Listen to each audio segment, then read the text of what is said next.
बंधुओं प्रणाम।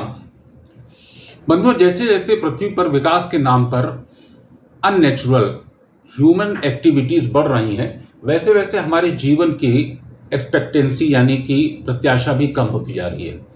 मानवीय गतिविधियां पृथ्वी पर जैव विविधता के लिए खतरा बन गई हैं, या कहें कि बायोडाइवर्सिटी अब खतरे में है। बायोडाइवर्सिटी नष्ट हो गई तो हम भी नहीं बचेंगे। हमारा जीवन बायोडाइवर्सिटी पर ही डिपेंडेंट है। एक मानव प्रजाति ही ऐसी है जो धरती पर उपलब्ध तमाम स्पीसीज का दोहन करती है, एक्सप्लॉइट करती है उसको, लेकिन धरती को वापस देती कुछ नहीं है। पृथ्वी पर उपलब्ध बायोडाइवर्सिटी की तमाम वेजिटेबल्स, वेजिटेशंस ही तो हैं जो हमें प्योर ऑक्सीजन लेकर फूड और मेडिसिन्स देती हैं।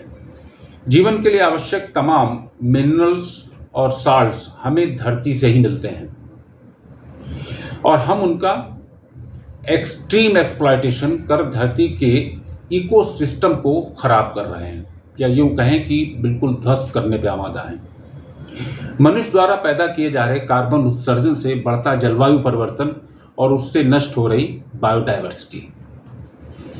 बायोडाइवर्सिटी को आप यूं समझिए कि वो एक थर्मामीटर है जो पृथ्वी पर जीवन की हेल्थ को मेजर करता है कि कैसी है पृथ्वी की सेहत। बायोडाइवर्सिटी पारिस्थितिकी तंत्र या इकोसिस्टम का संतुलन बनाए रखता है।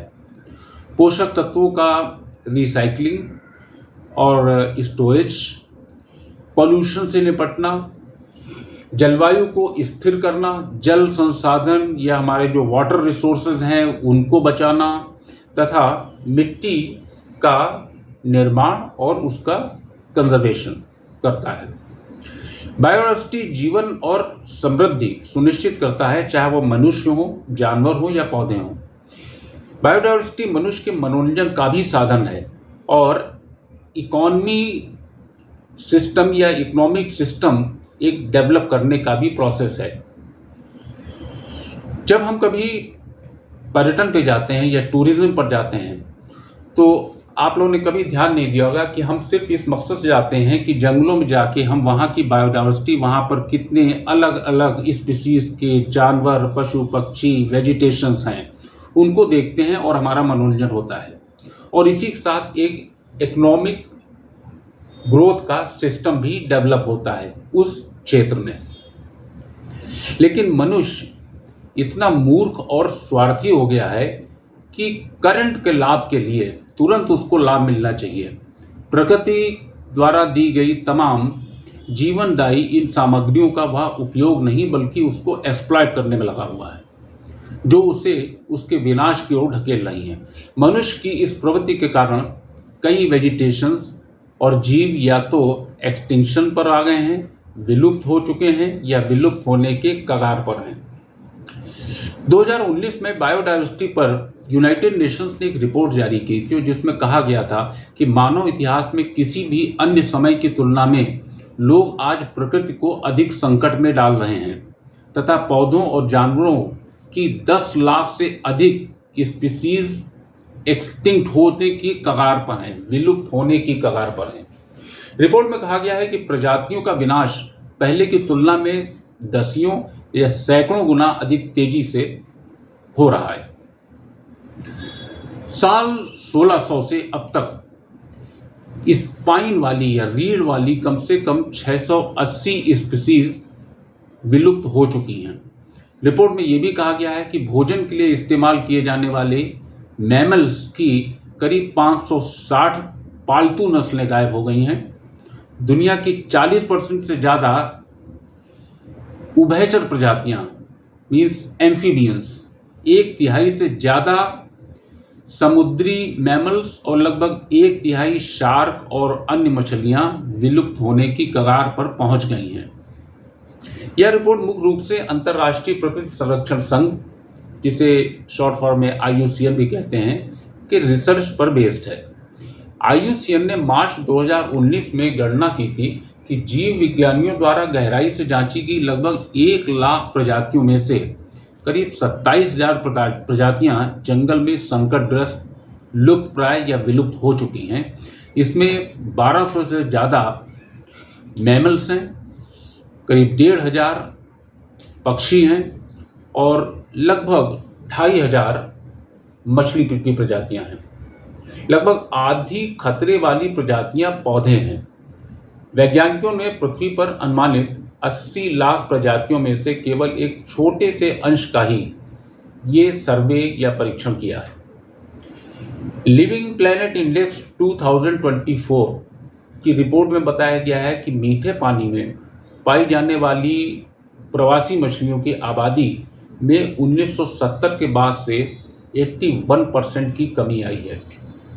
प्रमुख रूप से इन मछलियों में जैसे कि सैल्मन है, ट्राउट है, ईल है या स्टर्जन जैसी मछलियां शामिल हैं, जो अपने जीवन के अलग अलग फेजेस में लंबी लंबी यात्रा या मतलब हजारों किलोमीटर की यात्राएं करती हैं।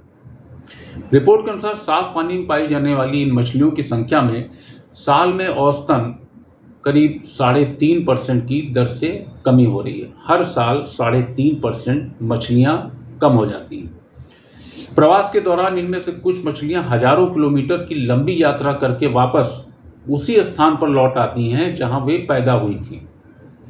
इन मछलियों की आबादी में गिरावट का न केवल मीठे पानी के इकोसिस्टम को नुकसान पहुंचा रही है, बल्कि इसकी वजह से लाखों लोगों की फूड सिक्योरिटी और उनके जीविका पर भी संकट के बादल मंडराने लगे हैं। मीठे पानी की करीब 1/3 प्रजातियों पर विलुप्त होने का खतरा मंडरा रहा है। नदियों में बढ़ता प्रदूषण, इनके बेतहाशा हो रहा शिकार और जलवायु परिवर्तन इन प्रजातियों के लिए जानलेवा साबित हो रहा है। इनकी आबादी में भारी गिरावट के लिए शहरों और इंडस्ट्री से निकला गंदा पानी और खेतों से बहकर आने वाला पानी भी जिम्मेदार है, क्योंकि खेतों में पेस्टिसाइड्स का इस्तेमाल बेतहाशा बढ़ गया है, जो साफ पानी में रहने वाली मछलियों के लिए खतरनाक है। इसी तरह वनों की बात करें, वहाँ पर माइनिंग बहुत बढ़ गई है, जो कि जानवरों के लिए खतरा बन गया है। एनर्जी की बढ़ती मांग को पूरा करने के लिए माइनिंग एक्टिविटीज़ बढ़ रही हैं।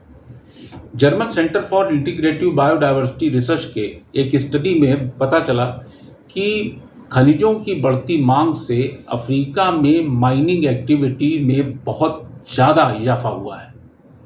इससे वहाँ के वन तबाह हो रहे हैं और इस कारण करीब 2.25 लाख गोरिल्ला, चिंपैंजी, बोनबो और ओरंगुटान की आबादी पर खतरा मंडरा रहा है।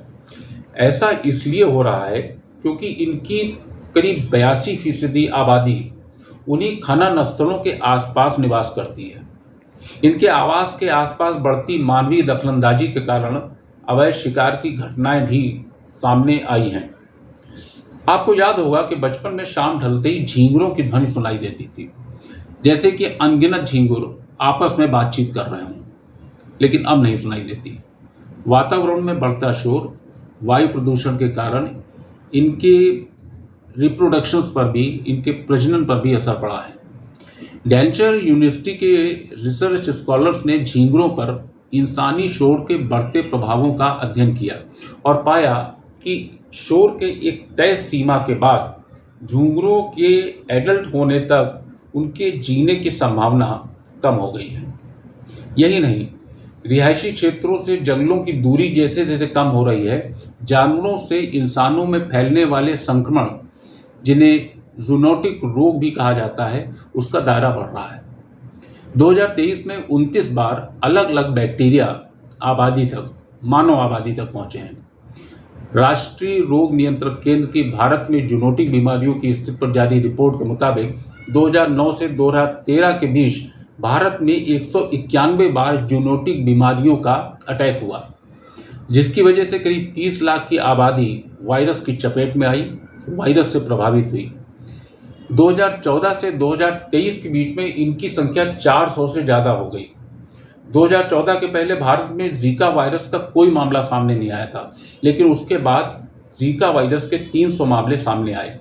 इसी तरह स्क्रब टाइफस, इस संक्रमण का 23 राज्यों में देखने को मिला और वहाँ पर कुल 17 बार इसका अटैक हुआ। क्या हम ऐसी एक पिक्चर की कल्पना कर सकते हैं जहां जीवन केवल एक ही प्रजाति के रूप में हो, मतलब और कोई नहीं, सिर्फ एक स्पीसीज हो। ऐसा जीवन अनसर्टेनिटी से भरा होगा और ऐसे में पृथ्वी कभी भी भूख और महामारी के कारण जीवन विहीन भी हो सकती है। विकास का जो मॉडल हमने अपनाया है उसकी अंतिम विडंबना यह हो सकती है कि मनुष्य अपनी कुशाग्र बुद्धि से और अपने ही सबसे सुंदर रचना को नष्ट कर रहा है। दो टूक के लिए मैं आशुतोष अग्निहोत्री, फिर मिलेंगे एक नए वीडियो के साथ। तब तक के लिए धन्यवाद।